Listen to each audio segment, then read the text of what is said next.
Balise H1, H2, H3. Comment rédiger une structure de texte optimale? Que faut-il intégrer pour un SEO efficace? Est-ce vraiment important pour le référencement? C'est exactement ce que nous allons voir dans cette vidéo. Déjà, une balise HN, c'est quoi? Une balise HN est une balise de titre HTML qui sert à structurer correctement le contenu d'une page. Le titre principal est balisé avec un H1.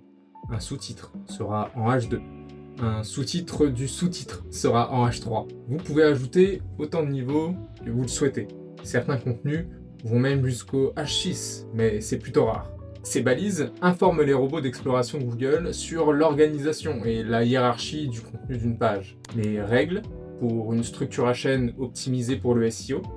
Pas de doublon. Un titre H1 ou H2 doit être unique sur chaque page et sur l'ensemble de votre site. Ne pas baliser les éléments externes au contenu, par exemple les titres des articles associés ou de la newsletter. Une balise P ou span suffit. La structure HN ne concerne que le contenu principal. Les éléments structurels comme le header, une barre de navigation, la sidebar et le footer, la partie basse, ne doivent pas être inclus. Pourquoi ces éléments sont exclus? Car ils peuvent créer de la confusion pour Google. Je m'explique. Lorsqu'un contenu est publié, il répond à une requête spécifique de l'utilisateur.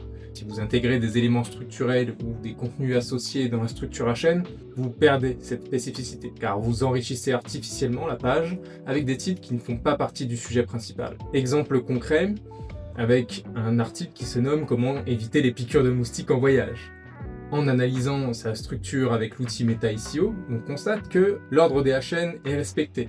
H1, puis H2, puis H3 inclus dans les H2. Très bien.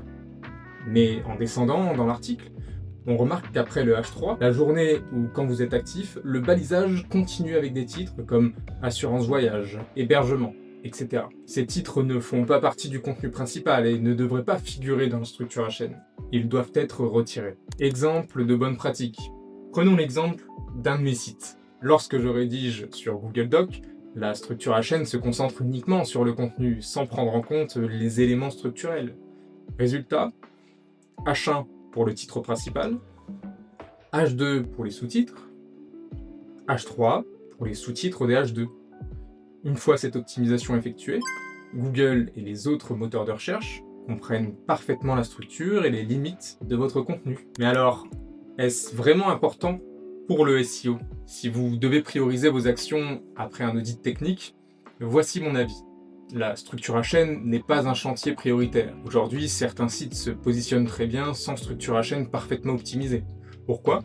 Parce que Google se fie aussi à la taille de la typographie, mais également à d'autres caractéristiques, comme la pertinence du contenu, ou même sa popularité. En revanche, la balise H1 reste très importante. Les moteurs de recherche s'y fient, tout comme à la balise title pour comprendre le sujet d'une page. Le H1 doit donc impérativement contenir votre mot-clé principal. Voilà.